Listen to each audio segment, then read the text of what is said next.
अस्सलाम वालेकुम नाज़रीन, मैं हूं ज़मीर हैदर और आप देख रहे हैं प्रोग्राम पब्लिक पल्स। नाज़रीन, आज प्राइम मिनिस्टर इमरान खान साहब ने पार्लियामेंट हाउस में पार्लिमानी पार्टी के इजलास की सदारत की और उसमें सारे इत्तेहादी भी उनके मौजूद थे।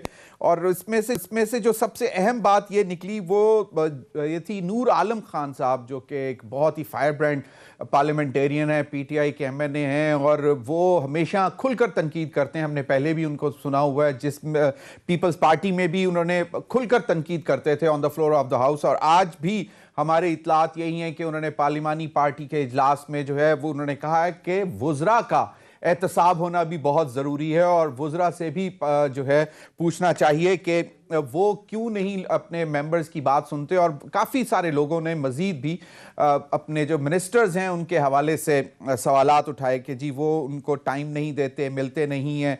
और ये पहले भी हम सुनते रहे हैं कि जी बहुत सारे मिनिस्टर्स हैं, उनमें शायद थोड़ा सा ईगो का इशू है या कोई थोड़ा सा एरोगेंस है। इस वजह से बहुत सारे पार्लियामेंटेरियंस, जो हुकूमती पार्लियामेंटेरियंस हैं, उनको मसले रहते हैं। और आज तो अब्दुल हफीज़ शेख साहब के ऊपर जो है वो काफ़ी जो है और उनकी जो मुआशी टीम है उस पर काफ़ी तनकीद भी हुई, जिस पे वो एक्सप्लेनेशन भी देते रहे कि कर्ज़े कितने लिए, कर्ज़े कितने उतारे, कितना सर्कुलर डेट हुआ और कितना कोरोना के लिए उन्होंने खर्च किया। ये भी चीज़ें चलती रहीं। और दूसरा, आज प्राइम मिनिस्टर ने कहा कि जो ये ब्रॉडशीट इंक्वायरी कमीशन है जिसकी सदारत जस्टिस रिटायर्ड अजमत सईद शेख साहब करेंगे, वो ना सिर्फ ये बल्कि सरे महल और हुदैबिया पेपर मिल्स के भी मामला जो हैं उनको हम कहेंगे कि वो इन्वेस्टिगेट करें। ये वो सारे मामलात हैं जो किसी ना किसी वजह से, टेक्निकल रीज़न से या इन्फ्लुएंस करके रुकवा लिए गए थे। तो ये भी प्राइम मिनिस्टर ने कहा कि इनको बिल्कुल इन्वेस्टिगेट करेंगे ताकि ये सारी चीज़ें, और हुदैबिया पेपर मिल्स वाला जो केस है जिसमें साबिक वज़ीर ख़जाना इसहाक डार साहब जो हैं वो गवाह भी बने थे, वादा माफ गवाह भी बने थे, और उसमें उन्होंने सारी डिटेल्स भी दी थी कि कैसे पैसे कहाँ से, किस काजी ख़ानदान के अकाउंट्स में कहाँ पे रखे गए पैसे और फिर किस तरह बाहर गए, और वो सारी मामला जो हैं वो फिर ख़त्म हो गई। और अब कहा यह जाता है कि हुदैबिया पेपर मिल्स का जो केस है बेसिकली वो तमाम ये जो पनामा के जो केसेस थे शरीफ ख़ानदान के हवाले से, उनसे ज़्यादा बड़ा केस है। और उसको बिल्कुल शेल्फ जो है उसमें शेल्फ में रख दिया गया, बंद कर दिया गया। और दोबारा जब आया मामला अदालत में तो उन्होंने कहा अब ये टाइम बार्ड हो गया। तो प्राइम मिनिस्टर इमरान खान साहब का ये कहना है कि अभी हम इसको भूले नहीं हैं और इस पर मजीद भी काम होगा। इस पर भी बात करेंगे, थोड़ा सा ये भी जानने की कोशिश करेंगे कि क्या पीटीआई की हुकूमत परेशान है अपने इत्तेहादियों से, ख़ासतौर पर पीएमएलक्यू के साथ। जो कल परसों हमने देखा कि आपके स्पीकर पंजाब असम्बली परवेज़ इलाही साहब ने पंजाब असम्बली में कहा कि जी 40 साल में इतनी बुरी हुकूमत हमने पंजाब में नहीं देखी, इतनी बुरी गवर्नेंस नहीं देखी। उसके बाद कुछ पीटीआई के लोग भी 15 से 16 लोग जो हैं वो उनको परवेज़ इलाही साहब को मिल रहे हैं, उनकी लीडरशिप जो है वो ख्वाजा दाऊद सुलेमानी साहब कर रहे हैं। और उनका ये कहना है कि जी एक फैमिली डोमेन बनाई हुई है उस्मान बुज़दार साहब ने और उनके खिलाफ वो बिल्कुल तैयार हो रहे हैं। और दूसरी जानिब पीएमएलएन के पार्लियामेंटेरियंस जो एमपीएज हैं पंजाब असम्बली में, वो बुज़दार साहब से जाकर मिल रहे हैं। तो ये एक बड़ी अजीब सूरत हाल बन रही है। और ख़ासतौर पर सेनेट के इलेक्शन से पहले ये तमाम मामलात होना, ये क्या ब्लैकमेलिंग हो रही है, किसकी तरफ से हो रही है, क्यों हो रही है, या वाकई कोई प्रिंसिपल रीजंस हैं इन पार्लियामेंटेरियंस के, जो पंजाब असेंबली के पार्लियामेंटेरियंस हैं, प्रिंसिपल रीज़न उनके पास है कि वो उस्मान बुज़दार के ख़िलाफ़ जो है वो बात कर रहे हैं परवेज़ इलाही साहब के पास आकर, या आप ओपनली भी बात करना उन्होंने शुरू कर दिया। और उनका ये भी कहना है कि ज़्यादातर फंड्स जो हैं, तरक्याती जो फंड्स हैं, वो साउथ पंजाब में लगाए जा रहे हैं और तमाम फोकस जो है साउथ पंजाब पर है। वैसे कोई बुरी चीज़ तो नहीं है, क्योंकि कहा यह जाता है कि साउथ पंजाब जो है मोस्ट नेग्लेक्टेड एरिया रहा है पंजाब के हवाले से, क्योंकि शरीफ बरादरान का भी ज़्यादा फोकस लाहौर पे ही रहा है और लाहौर को ही उन्होंने पेरिस बनाने की ठानी थी। तो लेकिन अब ये जो सूरत हाल बन रही है कि ये जो कोई ब्लैकमेलिंग की कोई गेम चल रही है या कोई पीएमएलक्यू और जो ये पीटीआई के एमपीज हैं ये कुछ मिलकर अपना कोई प्लान कर रहे हैं जिसमें कोई एक सेनेट की सीट ये खुद अपने बंदे को लाना चाह रहे हैं। इस पर भी बात करेंगे। और दूसरी जानिब मरियम नवाज साहिबा ने तो आज जस्टिस अजमत सईद साहब के हवाले से उन्होंने कहा कि उनको इस इंक्वायरी कमीशन जो बनाया है इससे हट जाना चाहिए, उनको वापस हो जाना चाहिए। और उन्होंने कहा है कि अगर वो ऐसा नहीं करते तो शायद कुछ ऐसी चीज़ें वो पब्लिक कर देंगी जो कि पनामा जेआईटी के टाइम पे या जेआईटी बनने के टाइम पे जो उनके पास मौजूद हैं। और वो ब्लैक या इसको क्या कहा जाए कि मरियम नवाज साहिबा सियासत कर रही हैं या ब्लैकमेलिंग कर रही हैं। अगर उनके पास कोई ठोस शवाहिद हैं तो वो ला दें और उसके बाद उनको अदालत में ले जाएं कि जी देखें ये काम ये जस्टिस रिटायर्ड अजमत सईद शेख साहब ये करते रहे हैं जिसके ऊपर हमारे तहफ़्फ़ुज़ात हैं। और अब इनको इंक्वायरी कमीशन जो ब्रॉडशीट इंक्वायरी कमीशन है इसका सरबराह नहीं रहना चाहिए। अब ये कहना कि अगर वो नहीं हटते तो फिर हम ये चीज़ें पब्लिक करेंगे तो ये तो सरासर ब्लैकमेलिंग है। तो ये ब्लैकमेलिंग है या ये सियासत है, इस पर भी बात करेंगे। और दूसरा जहां पे उन्होंने ये बात की वो भी बड़ी दिलचस्प जगह है क्योंकि वो खोखरों का डेरा है, बड़ा सा घर है जिसके हवाले से कहा जाता है कि ये कम अज़ कम लाहौर का सबसे बड़ा कब्जा माफिया जो हेड करता है, जो लीड करता है, वो ये खोकर ब्रादरान थे, खोकर फैमिली थी, जहाँ पे मरियम नवाज साहिबा आज गई क्योंकि उनको उनके घर को गिराने की कोशिश की गई, जहाँ पे उन्होंने तजावज़ात की हुई थी, उनको मसमार किया गया। तो उनसे वो सॉलिडेरिटी एक्सप्रेस करने गई थी। और क्यों ना जाती, क्योंकि 1 करोड़ रुपए का मुचलका जो है, जमानती मुचलका जो है वो उन्होंने भरा हुआ है, वो दिए हुए हैं। तो जहाँ पे आपके अगर पीएमएलएन ये इल्ज़ाम लगाती है कि पीटीआई के जो प्राइम मिनिस्टर हैं इमरान खान साहब, उनके लेफ़्ट राइट पे एटीएम्स हैं, तो ये भी तो पीएमएलएन के एटीएम्स ही हैं जिनके साथ सॉलिडेरिटी एक्सप्रेस करने मरियम नवाज साहिबा आज गई हैं क्योंकि इनके ज़रिए ही वो बहुत सारे काम करवाए जाते हैं। और अब तो खैर कब्ज़ा माफिया के ऊपर बहुत सख्त किस्म का जो है वो एक ऑपरेशन शुरू कर दिया गया है पूरे पंजाब में। और लिस्टें भी आ रही हैं कि जिसमें कोई 5-6 एमपीज़ हैं जो ज़्यादातर पीएमएलएन से जिनका ताल्लुक़ है और वो कब्ज़ा माफिया हैं। जावेद लतीफ़ साहब के हवाले से भी कि उन्होंने कोई वैन का अड्डा बनाया हुआ है शेखुपुरा में। तो इस किस्म की सूरत हाल है। इन्हीं तमाम मामलात पर बात करने के लिए मुझे ज्वाइन किया जवाद साहब, सेंट्रल इंफॉर्मेशन सेक्रेटरी हैं पाकिस्तान तहरीक इंसाफ के। बहुत बहुत शुक्रिया अहमद जवाद साहब आपका टाइम का। राहिला खादिम साहिबा एमपीए हैं, सीनियर रहनुमा हैं पाकिस्तान मुस्लिम लीग नून की, मुझे लाहौर से ज्वाइन किया। बहुत बहुत शुक्रिया राहिला साहिबा आपका भी। नवाब तैमूर तालपुर, यंग पार्लियामेंटेरियन, सूबाई वजीर, रहनुमा पाकिस्तान पीपल्स पार्टी, मुझे कराची से ज्वाइन किया। बहुत बहुत शुक्रिया तैमूर आपका भी ज्वाइन करने का। और एक और चीज़, आज एक वीडियो वायरल हुई है जो कि एक जर्मन शेपर्ड जो है वो वीवीआईपी राइड एंजॉय कर रहे हैं कराची में। और उसके जो प्रोड्यूसर हैं, डायरेक्टर हैं, वो भी तैमूर तालपुर साहब हैं। तो वो भी हम आपको दिखाएंगे और वो भी उनसे भी पूछेंगे कि क्या हकायक हैं क्योंकि कोई भी इमरजेंसी हो सकती है जिसमें एक जर्मन शेपर्ड को सरकारी बड़ी लैंड क्रूज़र या प्राडो में विद जो है प्रोटोकॉल या सिक्योरिटी के साथ कहीं जाना पड़ गया। तो गुफ्तगू का आगाज़ करने से पहले ज़रा अजमत सईद से जो मरियम नवाज साहिबा ने गुफ्तगू की है वो ज़रा सुन लें तो बेहतर है वो अपने आप को रिक्यूज़ कर लें इस इंक्वायरी कमीशन से। जवाद साहब आपसे ही गुफ्तगू का आगाज़ कर देते हैं। ये इसको क्या कहेंगे? ये सियासत है, ब्लैकमेलिंग है, क्या कहेंगे? और एक ऑनरेबल रिटायर्ड चीफ जस्टिस साहब के मुतल्लिक वो इल्ज़ामात लगा रही हैं। आप लोगों को पहले नहीं मालूम था कि क्या रेपुटेशन है, क्या हालात हैं कि इस किस्म के सवालात भी उठ सकते हैं? देखें, हमें तो पहले से भी पता था, अभी भी पता है। ज़ाहिर एक वेल डेलिब्रेटेड डिसीजन है और उनकी रेपुटेशन के हवाले से कोई ऐसी नेगेटिव चीज़ भी नहीं है। हाँ, अगर पीएमएलएन ब्रॉडशीट की इन्वेस्टिगेशन के हवाले से ख़ाइफ है और उनको ख़तरा ये है कि अगर इसकी कोई इन्वेस्टिगेशन अगर सही मानों में हो गई और उससे उनके लिए मसाइल पैदा हो सकते हैं, तो मुझे तो ये मरियम नवाज़ की इस स्पीच के अंदर एक खौफ महसूस हो रहा है कि उनको कि अगर ये अजमत सईद साहब अगर बन गए तो कुछ चीज़ें बाहर आ जाएंगी जो शायद वो चाहते हैं कि ना आए।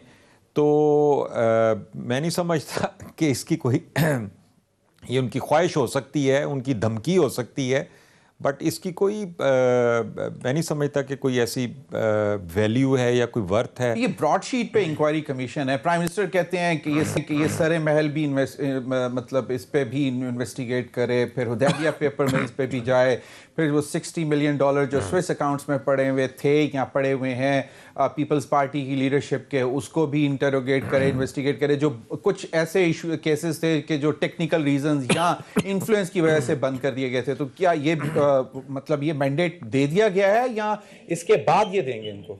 देखें ज़मीर साहब, इसमें कोई हर्ज तो नहीं है कि अगर माजी के कोई भी केसेस हैं ब्रॉडशीट भी तो एक माजी का ही केस था ना, लेकिन उसकी कल्मिनेशन जो है वो हमारे दौर में होती है, उसको इन्वेस्टिगेट किया जाए, देखा जाए 15-20 साल में क्या हुआ, किस किस्म का एग्रीमेंट किया, किसने किया, किन लोगों के खिलाफ था, उसमें क्या निकला। मरीम नवाज साहिबा ये भी इल्ज़ाम लगाती हैं कि आप लोगों को पहले मालूम था कि ये फ़ाइन होने वाला है, तो आपने British Pakistani high commission London में जो है उसके अकाउंट्स में पैसे भेज दिए थे। देखें फैसला आने से अब जब अगर इसकी इन्वेस्टिगेशन होनी है तो ये भी इन्वेस्टिगेट होगा, तो तमाम सवालों के जवाब ढूंढने जाएंगे। यानी ये सवाल भी, ये थोड़ी है कि जो चीज़ हमें अगर सूट नहीं करती, और इमरान खान का इस कमेटी का उनको चेयरमैन बनाना और मकसद यही है कि सब कुछ सामने आ जाए। उसमें कोई इंटेंशन जो है पीटीआई गवर्नमेंट की ऐसी नहीं है कि it is one sided investigation. सब कुछ सामने आना चाहिए, सब कुछ सामने जो सवालात हैं मीडिया में हैं या लोगों की जबान पे हैं, उनका जवाब आना चाहिए। राहिला साहिबा, मरीम नवाज साहिबा की गुफ्तगू आपने भी यकीनन सुनी होगी, हमने अभी सुनवाई भी है आपको। ये क्यों एक थ्रेटनिंग साउंड थी, ब्लैकमेलिंग का एक स्टाइल है, या ये क्या है? मतलब अगर कुछ चीजें हैं तो वो मतलब आप पब्लिक कर दें ना। जिस तरह पहले भी आपने कहा कि जी हमारे पास कुछ वीडियोस हैं तो हम ले आएंगे, तो फिर क्या वाकई लोग डर गए थे और उस वजह से फिर मियां नवाज शरीफ साहब को बाहर जाने दिया? बहुत शुक्रिया साहब। देखिए यहाँ पर आपको ये न जाने क्यों ऐसे महसूस हुआ कि वो कोई ब्लैकमेल कर रही है। कतन उन्होंने जो हकायक हैं वो सामने रखे, हमारे कुछ रिजर्वेशन हैं, ब्रॉडशीट का केस बहुत बड़ा सामने आया। तो हुकूमत जो इस वक्त बड़ा बात करती है कि जनाब हम इंसाफ की बात करेंगे, हम करप्शन के ऊपर बात करेंगे, तो जनाब तो फिर आपकी तो इसकी इंसाफ नजर नहीं आता इसके अंदर। हमारी रिजर्वेशन तो ये है कि जस्टिस अजमत सईद साहब जो हैं वो पहले भी मियां नवाज शरीफ के पनामा केस के ऊपर बाकायदा एक व्हाट्सएप ग्रुप के एडमिन रहे हैं, जो मियां नवाज शरीफ के खिलाफ इस्तेमाल होता रहा। तो फिर हमारी रिजर्वेशन तो जायज बनती हैं कि जनाब आप, जबकि वो खुद ब्रॉडशीट के अंदर वो उस वक्त के डिप्टी शायद प्रोसिक्यूटर भी थे, तो मेरा ख्याल अब जब ये सारे हकायक सबके सामने हो तो ऐसे में मुझे नहीं लगता कि मुनासिब है कि जस्टिस अजमत सईद साहब को खुद भी इस कमेटी को हेड करना चाहिए। मेरा ख्याल है अगर वो अपने आप को समझते हैं कि वो ऑनरेबल एक रिटायर्ड जज हैं, तो उनको तो पहले दिन ही इसे रिफ्यूज कर देना चाहिए था कि इंसाफ की बात के तकाजे पूरे नहीं होते। जब इंसाफ के तकाजे पूरे नहीं होंगे तो आप उस कमेटी में काम कैसे करेंगे? और फिर जब आप उसको हेड कर रहे हो और आप ऊपर देखें कि जिस तरह एक इलेक्टेड गवर्नमेंट के ऊपर, जिस तरह उन्होंने फरमाया भी मोहतरमा ने कि जिस तरह इलेक्टेड गवर्नमेंट के ऑफिसर्स को बुला के धमकाया जाता था और उसके वाज़ेह सबूत हमारे पास मौजूद हैं, तो वक्त आने पे इंशाअल्लाह ताला मरियम नवाज साहिबा उन सबूतों को सामने भी ले आएंगी। तो अब ये ब्रॉडशीट इंक्वायरी कमीशन की रिपोर्ट आने के बाद वो चीजें पब्लिक करेंगे? देखिए मैंने आपसे पहले भी कहा, जैसे जज अरशद मलिक के हकायक दुनिया के सामने आए, और देखिए हम बड़ी एक रिस्पॉन्सिबल जमात हैं, हमने पूरी कोशिश की कि हम जो राज हैं वो राज ही रह जाएं और हमें इंसाफ मिले। जब आप इंसाफ के दरवाजे बंद कर देंगे और कोई अपोजिशन को आप दीवार के साथ लगाएंगे। अरशद मलिक साहब ने कहा था कि उनको नहीं मालूम था कि उनकी जो वीडियोस बनाई जा रही हैं, जो आपके लोगों ने जाके बनाई, और उनको तो भी एक तरह से फिर आप लोगों ने भी तो उनको मतलब ब्लैकमेल किया ना। समीर हैदर साहब हकायक को सामने लाने के लिए, अब आप ये बात कहें कि उनको इल्म में नहीं था या उनके इल्म में था, लेकिन हकायक सामने आए। चलिए हकायक तो सामने आ गए।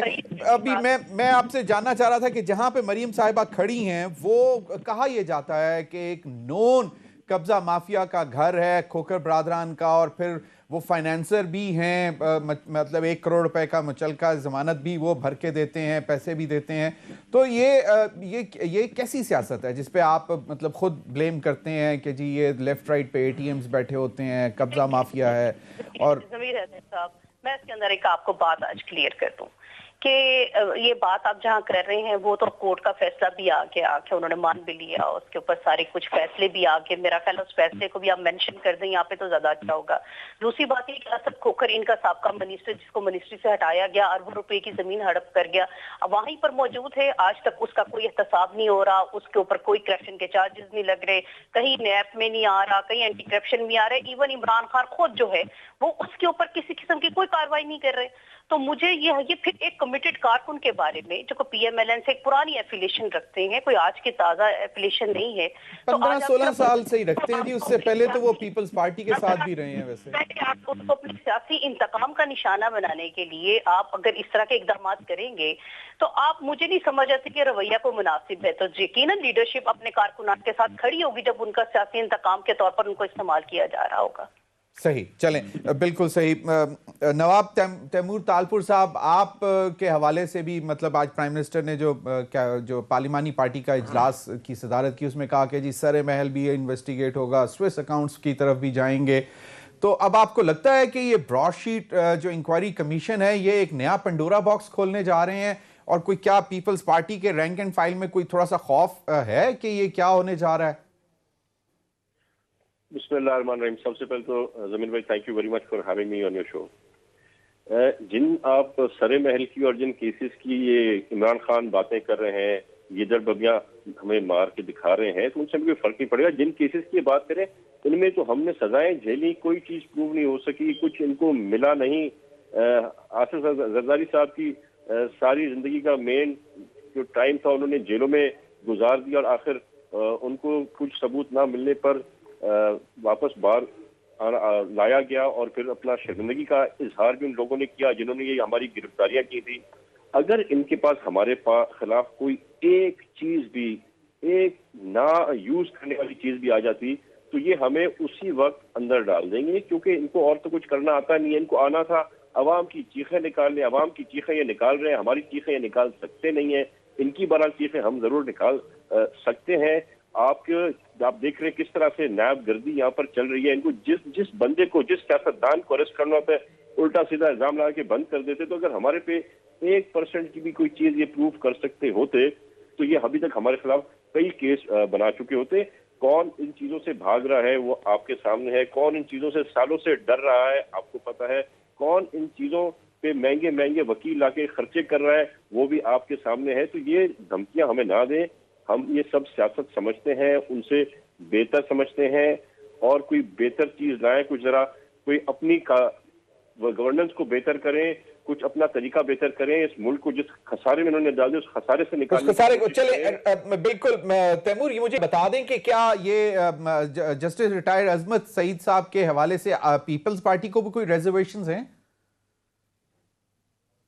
मैं आपको अपडेट भी थोड़ा इस पे करता चलूं कि ये सिर्फ मरियम नवाज साहिबा का नहीं है मौकफ, ये अब पीडीएम का मौकफ बन चुका है। अच्छा। कुछ एथिक्स होते हैं, कुछ नॉर्म्स होते हैं, कोई जो ऐसा आदमी होता है हु इज नॉट 100% न्यूट्रल, उसको इन चीजों में नहीं लाया जाता।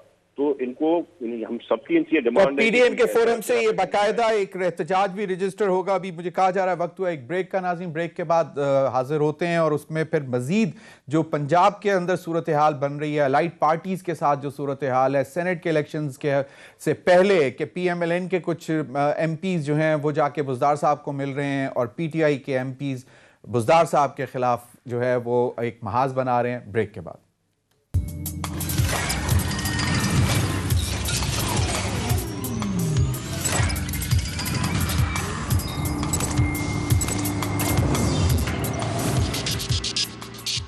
Welcome back. नाज़रीन, मरियम नवाज साहिबा ने जब उनसे पूछा गया कि जी पंजाब में आप जो है वोट ऑफ नो कॉन्फिडेंस क्यों नहीं लेके आते, तो अब ये नहीं समझ आ रही कि वो पीडीएम के बयानिए से हट के उन्होंने बात की है या फिर इसको खुशखबरी समझनी चाहिए पीटीआई की लीडरशिप को। क्या कहा ये जरा सुन लीजिए।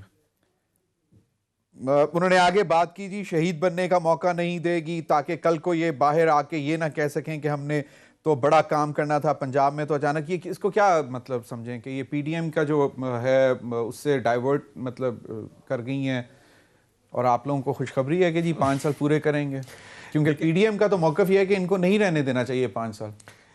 देखिए ज़मीर हैदर साहब, अगर आप पीडीएम की लीडरशिप की स्टेटमेंट्स जो हैं चंद लास्ट फ्यू डेज़ में अगर आप देखें तो आपको बिल्कुल ऐसे लगता है कि एक मल्टीपल डायरेक्शंस में उनकी स्टेटमेंट्स हैं। बिलावल मीडिया के ज़रिए पीडीएम की लीडरशिप को इन्फॉर्म कर रहे हैं कि हमने नो कॉन्फिडेंस मोशन या तहरीक जो है वो लेके आनी है और वो एक बेटर रास्ता है बजाय इसके कि जलसे जुलूस और धरना या लॉन्ग मार्च। आप देखें कि ये बात बिलावल पीडीएम के साथ मीटिंग में भी कह सकते थे, लेकिन उन्होंने इसका एक नज़र आता है कि बरमला इजहार जो है मीडिया के सामने ओपनली किया। सो इसका क्या मकसद था, वो किसको ये सुनाना चाहते थे ये बात। उसके बाद अगर आप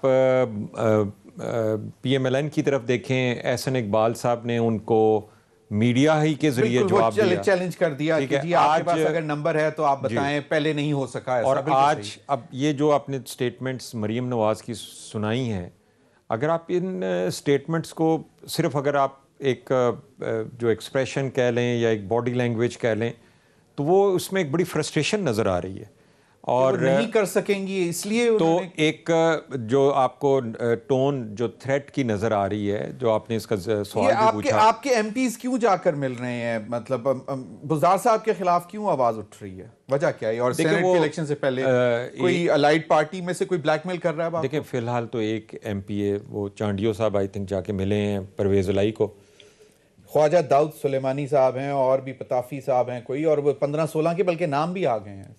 अभी जो मुलाकात हुई है परवेज इलाई से वो तो गालबन एक आधी है, जो है वो क्लेम करते हैं कि जी हमको 15-16 हैं। देखें आपको लगता है कि पीएमएलक्यू कोई गेम कर रही है, कोई अपना सेनेटर लेना? I don't think so. देखें पीएमएलक्यू के टोटल 10-12 उनकी जो सीट्स हैं और एक सेनेट के लिए चाहिए कुछ 40+, और वो तो पीटीआई से ऑलरेडी पीटीआई ने एग्री भी की है कि उनको एक सीट जो है सेनेट की उसमें पीटीआई उनके साथ कोऑपरेट करेगी। प्राइम मिनिस्टर इमरान, ये क्यों शुरू होगा, वजह क्या है? देखें ये एक मौका होता है, अगर कोई नाराज़ ग्रुप बैठा हुआ है या कोई इंडिविजुअली कोई नाराज़ है किसी वजह से, उसकी तवक्कुआत पूरी नहीं हुई तो फिर ब्लैकमेल करने का एक मौका मिल जाता है। बिल्कुल सेनेट के इलेक्शन से पहले इस तरह की चीजें आपको सुनने को मिलती हैं। राहिला खादिम साहिबा, आप लोगों के लोग क्यों जाकर मिल रहे हैं? फिर मैंने सुन रहा था कहीं वो कहते हैं कि जी वही एक 5-6 लोगों का ग्रुप है जो पहले 2019 से मिल रहा है बुज़दार साहब से, तो ये कोई खतरे की घंटी तो नहीं है? देखिए जमीर साहब, मेरे अभी भाई हैं यहाँ पर बैठे जवाद अहमद साहब, वो मेरा ख्याल है वो बीबी की फ्रस्ट्रेशन और ये बात चीजें छोड़े और अपनी पार्टी की फिक्र करें। आप तो पौने 2-3 साल से आप कोशिश कर रहे हैं कि जनाब किस तरह पीएमएलएन को तोड़ लें, उनके कारकुनों को तोड़ लें, उनके एमपीएस एमएनएस को आप तोड़ के अपनी जमात में शामिल कर लें, लेकिन अभी तक तो माशाल्लाह से आप नाकाम नजर आते हैं। अभी तक वो लोग आपके साथ भी प्रॉपर तरीके से खुद से खड़े नहीं हो पाए जिनको आप 2-4 लोगों को आपने लोटा कर लिया। अब आप फिक्र करें आपके अपने नाराज अरकान की, अगर आप स्टेटमेंट देखें तो वो आपकी नाअहली का खूब बोल रहे हैं, वो बता रहे हैं कि आप किस कदर नाअहल है। वो आपके रोजाना बुज़दार और इमरान खान से मुदालबात कर रहे हैं कि जनाब आप अवाम के मसाइल हल नहीं कर रहे।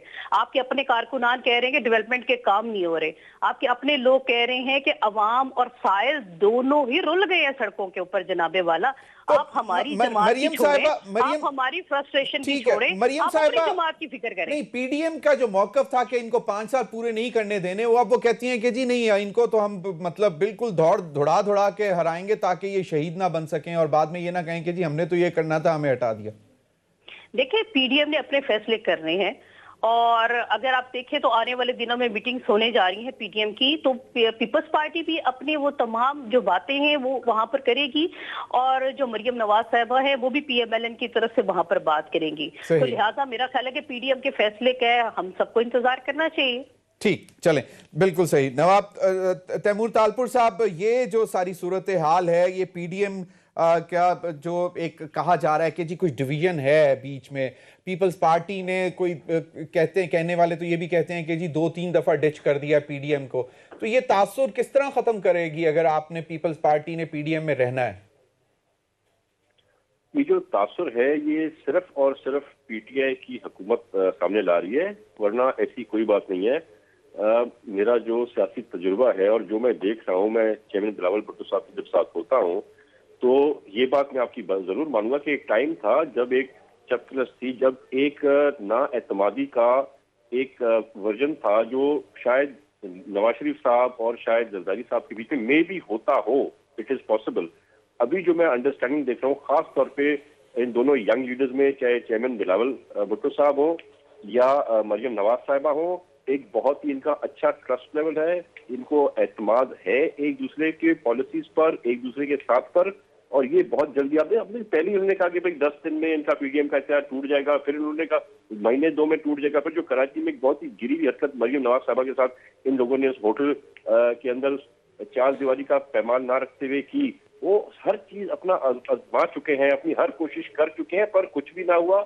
आप देखेंगे डे बाय डे आवर इत्तेहाद is going to get stronger. आपने देखा पहली बार मरियम नवाज साहिबा हमारे सियासी किबले की तरफ आई, हमारे पास रहीं, मोहतरमा की कब्र पे दुआ मांगी। तो आप तैमूर क्विकली, क्योंकि मेरे पास टाइम कम है, मुझे एक बात का जवाब दीजिए। कल जो मरियम नवाज साहिबा ने पार्लिमानी पार्टी का इजलास चेयर किया, उसमें तो बहुत सारे पीएमएलएन के मेंबर्स ने अपने तहफ्फुजात का इजहार किया विज़ावी Pakistan Peoples Party role in PDM.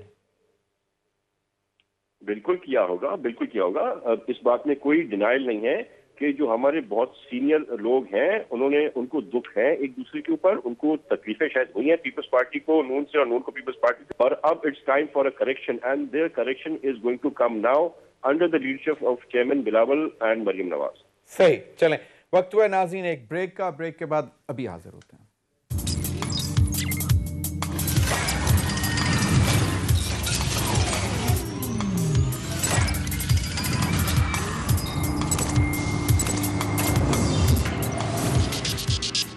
एक जर्मन शेपर्ड है जो वीवीआईपी राइड एंजॉय कर रहा है कराची में, सरकारी नंबर प्लेट, और कहा यह जा रहा है वो गवर्नर हाउस की गाड़ी है। और क्योंकि वो तैमूर तालपुर साहब क्योंकि खुद उस वीडियो के प्रोड्यूसर डायरेक्टर हैं, उनसे भी बात करेंगे। लेकिन एक जो आज बात सामने आई जो पार्लिमानी पार्टी के इजलास में, ज़्यादातर मेंबर्स का ये ख्याल था कि जी जो मिनिस्टर्स हैं उनका कोई ईगो का इशू है, एरोगेंस है, मामला सुनते नहीं हैं, देखते नहीं हैं। और फिर आज जो उनकी मौशी टीम है उस पर भी बहुत तनकीद हुई। देखें, ये तो आप लफ्ज़ इस्तेमाल करते हैं ना, खबर आई तो पार्लिमानी कमेटी का जब इजलास होता है या कैबिनेट का जब इजलास होता है, उसका तो मकसद ही यही होता है कि हर एक ने अपना फीडबैक देना होता है, हर एक ने अपना पॉइंट ऑफ व्यू देना होता है। वहाँ पे चीज़ें डेलिब्रेट होती हैं, वहाँ पे आर्गूमेंट्स भी होते हैं, वहाँ पे अपोजिट ओपिनियंस भी होती हैं। That's what is the purpose of a meeting. के हवाले से हर पार्लिमानी इजलास में या जो भी प्राइम मिनिस्टर से इंडिविजुअली जाके मिलता है वो कहते हैं कि जी कुछ यहाँ तो ईगो का मसला है या एरोगेंस है। नहीं, क्या वजह? I don't think so. मतलब कुछ ministers, I am not talking about across the board. वैसे आज तो हमने वो शिबली फराज साहब को, आज पता नहीं किस बात का गुस्सा था, वो भी आज वीडियो बड़ी वायरल हुई भी है। वो देखिए मेरे हिसाब से देखें ये तो नॉन इश्यूज हैं कि पार्लिमानी कमेटी में आज किसने क्या सवाल कर दिया। देखें ये तो पार्लिमानी कमेटी का मकसद ही कंसल्टेशन। मौशी टीम से सवाल करेंगे तो इसका मतलब है कि इंडिकेटर्स अच्छे नहीं हैं, महंगाई है। नहीं, इसका ये मतलब नहीं है। इसका मतलब ये है कि आपके ऐसे फोरम्स के ऊपर डेलिब्रेशंस होती हैं, ओपन डेलिब्रेशंस होती हैं।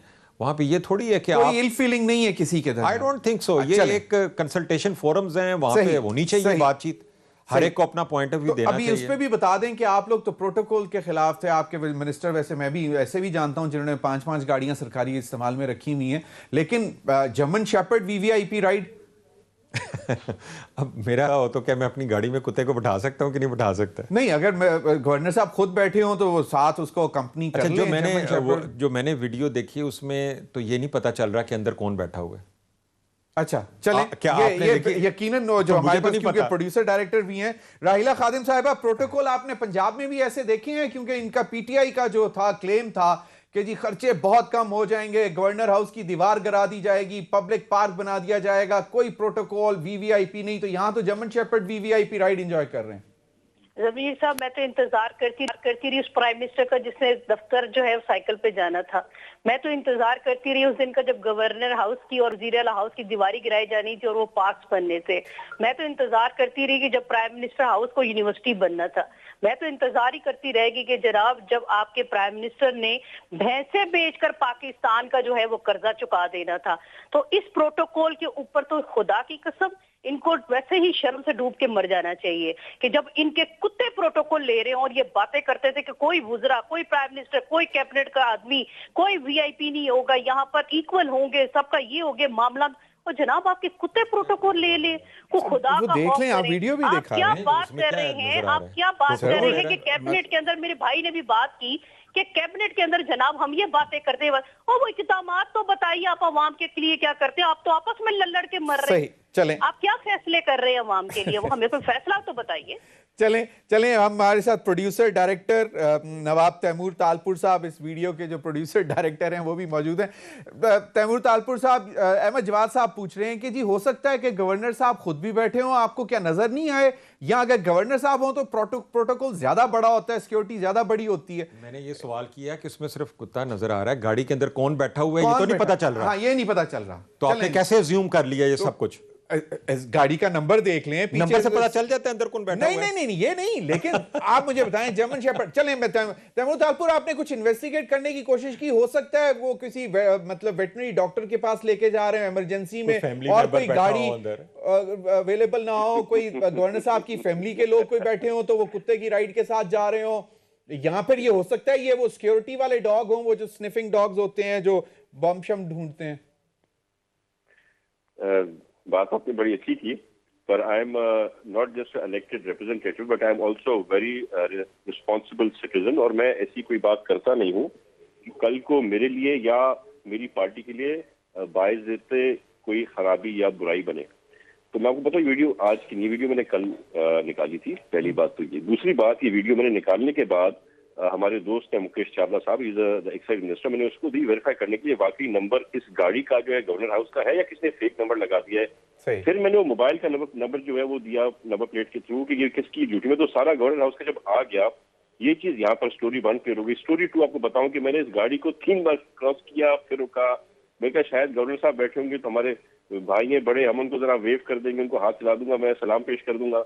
और आगे की अगर आप अपने कैमरास में बहुत गौर से देखें तो आगे की सीट भी खाली पड़ी है, पीछे की सीटें भी खाली पड़ी है। There was nobody in the car. एक ड्राइवर चला रहा था जो आगे बैठा हुआ है, ये आपकी वीडियोस में अभी भी बहुत क्लियरली आ रहा है। तो समझ नहीं आता कि अगर आप, मेरे पास भी कुत्ते हैं, I love dogs, my chairman Bilawal Bhutto Zardari loves dogs, हम भी अपने डॉग्स को घुमाते हैं, पर या तो फिर ये शेरू आया था अपना जो है सो इस्लामाबाद से जिसको इतनी प्रोटोकॉल मिल गई, इतना डर था, या फिर ये शेरू अपना जो है गवर्नर हाउस का था, ये तो मुझे अभी पता वैसे नहीं चल रहा। Do you have any information के गवर्नर इस्माइल साहब जो हैं वो भी मतलब ही is a dog lover? Sir इसलिए तो I don't know so much information, I was very careful in sharing this information which I have, but if this was the PM's dog, Sheru had come here to visit Karachi, that's why the protocol was given, तो हो सकता है या governor साहब के अपने भी हैं ये शेरू, तो भी वो हो सकता है। तो जो मुझे पता है, मैंने बहुत ख्याल से, बहुत तरीके से हर चीज कंफर्म करने के बाद अपने ट्विटर पे ट्वीट की। बाकी वी शुड आस्क, हमारे भाई बैठे हुए इनसे पूछें कि बिल्कुल, मैं ये इनसे इस्लामाबाद से आए थे या ये यहीं के थे। नहीं, वेरी राइट, पर ये बिल्कुल confirm- तैमूर आपने और कोई- as a very professional producer director आपने सारी चीजें वेरीफाई करके जो है उसके बाद आपने ये सोशल मीडिया पे की। जी जवाद साहब, क्लेम आप लोगों के हमने बहुत सुने हुए हैं, सब कुछ है, ये भी हो रहा है? नहीं, ये जो कुत्ते की ये वीडियो दिखा रहे हैं, यानी आप में से ये सवाल कर रहे हैं कि मैं गवर्नर सिंध से इस प्रोग्राम में आने से पहले पूछ के आऊं कि ये आपकी गाड़ी है, आपका कुत्ता है? वो तो उन्होंने कहा ना कि कंफर्म, नहीं, वो उन्होंने कहा है ना। नहीं, लेकिन आप भी वेरीफाई कर सकते हैं, मजीद दोबारा आप हमें देखें, हम क्लैरिफाई कर, क्लैरिफिकेशन चला देंगे अगर हमने देखें, गलत किया होगा। देखें, उसका बेहतरीन तरीका जो था कि आपको चाहिए था गवर्नर सिंध के वहां पे किसी से बात कर लेते आप। जर्मन शेफर्ड को प्रोटोकॉल क्यों दिया हुआ है? मतलब आप मेरे से ये एक्सपेक्ट कर रहे हैं कि मैं प्रोग्राम में आने से पहले कुत्ते का दूध वो गाड़ी पता करके आऊं? चलें, ये चीजें तो हैं। अगर आपके पास, आप देखें, एक वीडियो दिखा रहे हैं आप, नहीं चलें, आप उस वीडियो के डायरेक्टर प्रोड्यूसर को दिखा रहे हैं, तो आपको चाहिए था प्रोटोकॉल ऑफिसर जो है सिंध के, वो तो फिर डायरेक्टर प्रोड्यूसर जब लेते। हमारे साथ हैं, जब हमारे पास डायरेक्टर प्रोड्यूसर हो तो फिर हमें उस नहीं, प्रोटोकॉल ऑफिसर से नहीं पूछना चाहिए कि ये भी प्रोटोकॉल में है कि नहीं है। देखें, वो अपना वर्जन दे रहे हैं, ठीक है, आपको दूसरा वर्जन भी तो लेना चाहिए। चलें, बिल्कुल हम ये वर्जन लेंगे।